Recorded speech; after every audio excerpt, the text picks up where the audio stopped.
오늘은 다섯 번째 교회인 사대교회를 알아보겠습니다. 사대교회는 7교회 중에 주님으로부터 전혀 칭찬을 받지 못하고 유일하게 책망만 들은 교회입니다. 사대는 두아디라에서 동남쪽으로 약 한 30마일 정도 떨어져 있는 소아시아 지역에서 가장 오래된 도시 중 하나입니다.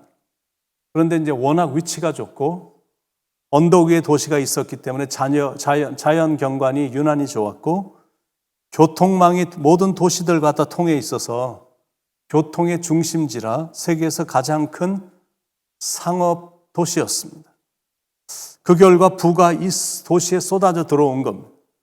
소아시아에서 최초로 화폐가 사대에서 시작이 될 정도로 세계 화폐의 원조가 되는 도시였으며 돈이 처음으로 만들어진 곳입니다. 그런데 언제나 그렇듯이 경제적으로 부유한 도시는 사치와 부도덕과 성적인 타락이 만연합니다. 소돔과 고모라가 그렇게 타락을 한 거는 그 도시가 물된 동산처럼 기름져서 부유했기 때문에 사치와 타락과 음란이 만연했던 겁니다. 사대도 그런 부유함 때문에 사치와 쾌락으로 더럽혀진 도시입니다.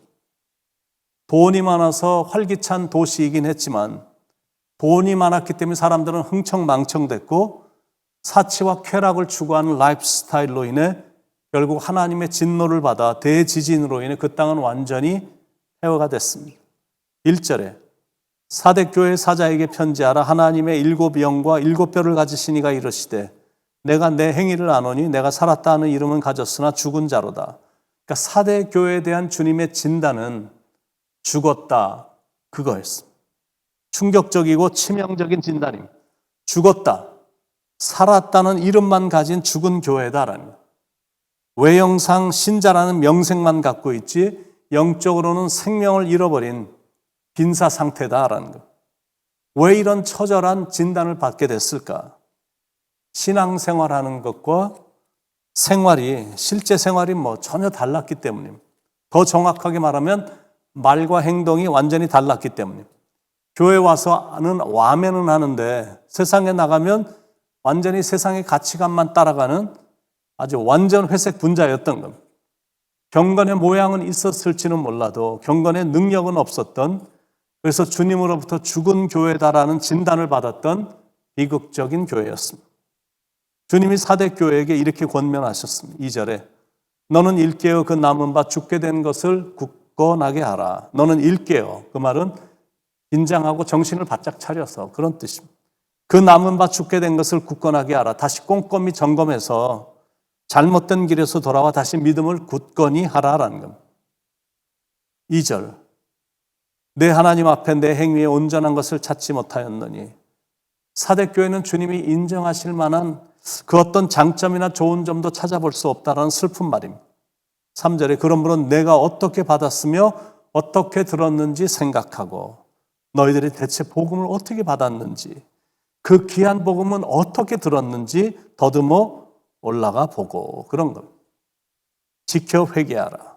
뉘우치고 마음을 고쳐 돌이키라라는 말. 그러지 않으면 심판이 도적같이 임할 것이다라는 경고입니다. 3절 후반부. 만일 일깨지 아니하면 내가 도둑같이 이르니 어느 때에 내게 이르는지 내가 알지 못하리라. 왜 도둑같이 임하시냐면 심판하시기 위해서입니다.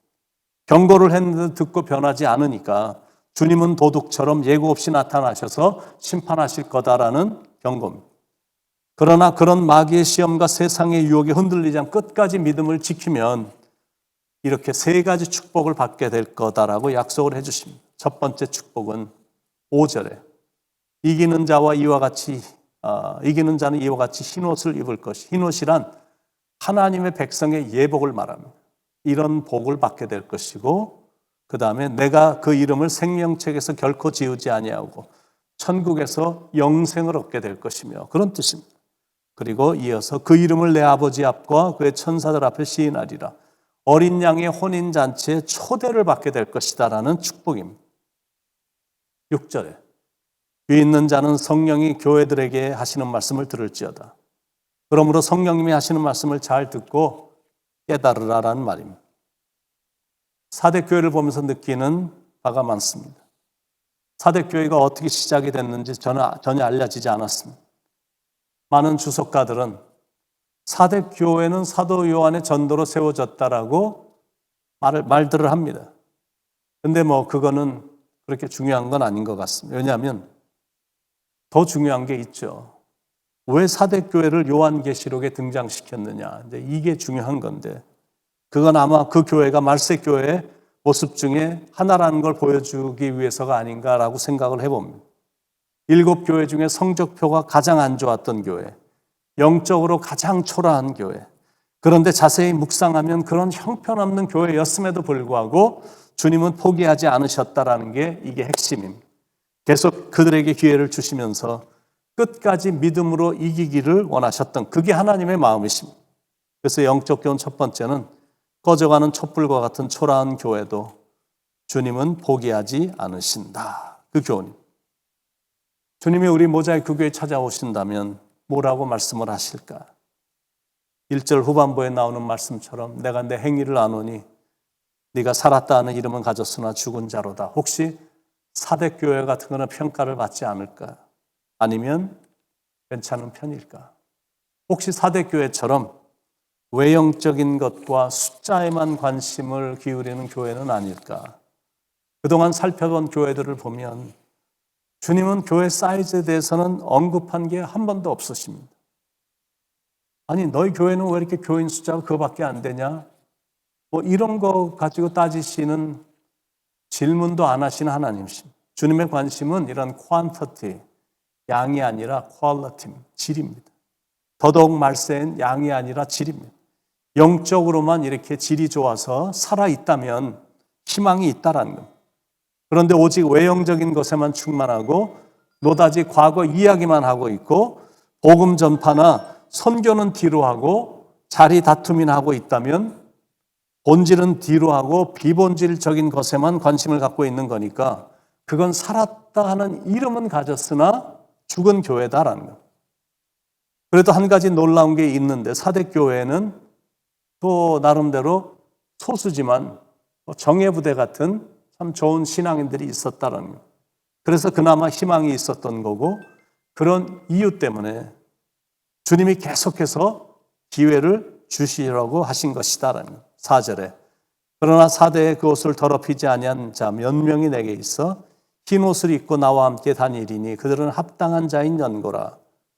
이 몇 사람이 교회를 앞장서서 살렸고 영적 싸움에서도 앞장서서 교회를 대신해서 싸웠습니다. 그래서 영적 교훈 두 번째는 헌신된 소수가 중요하다라는 거예요. 예수님을 따라다녔던 그 많은 군중들이 아니라 예수님의 제자 12명이 세상을 변화시켰거든요. 지금도 그렇게 준비되고 헌신된 소수의 정예 부대가 절실히 필요합니다. 옷을 더럽히지 않은 순결한 소수의 정예 부대. 그런 사람들이 절실히 필요한 거예요. 비록 소수라 할지라도 창조적인 하나님의 마음과 정신을 가진 사람들이 있다면 희망이 있기 때문입니다. 물론 그 숫자가 점점 더 많아질수록 더 건강한 교회가 되겠지만 제대로 된 소수의 사람들만 있어도 희망은 있다라는 거죠. 그런데 그 숫자마저 없다면 그 교회는 희망이 없습니다. 그러니까 많은 숫자가 아니야. 헌신된 사람. 내가 여기 싸우니 나를 보내소서. 내가 여기 싸우니 나를 써주소서. 그런 소금 같은 사람이 절실히 필요합니다. 주의를 정화시키고 크리스찬의 맛을 내는 사람들. 그런 사람들이 교회 안에 몇 명만 있어도 주님은 결코 그 교회를 포기하지 않고 기대를 거신다라는 것. 바라기는 그 몇 명이 하나님이 찾으시는 바로 그 소수가 하나님이 찾으시던 바로 그 사람, 그 소수, 그 사람들이 바로 여러분이시길 간절히 축원을 드립니다. 기도하시겠습니다. 사랑하는 하나님, 기도원의 정예부대처럼 많은 사람들이 다들 자기도 싸워보겠다고 나왔지만 하나님은 다 돌려보내라고 말씀하시며 준비된 자들만 전쟁터에 보냈는데 지금도 심하게 이루어지고 있는 영적 전쟁터에 우리가 그런 소수의 정예 부대가 돼서 사탄 마귀의 계교도 이기고 악한 마귀의 전술도 다 흐트러뜨리고 하나님이 원하시는 그런 길을 끝까지 가는 하나님의 사람들이 될 수 있도록, 그런 소수가 될 수 있도록 우리를 인도하시고 가는 길을 복되게 하여 주시옵소서.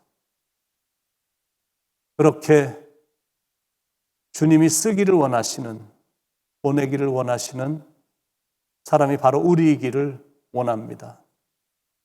주님, 저희들을 연단시키시고 훈련시키셔서 준비된 자로서, 정의 부대로서 손색이 없는 믿음의 사람들이 되도록 인도해 주옵소서. 예수님의 이름으로 간절히 기도드립니다. 아멘.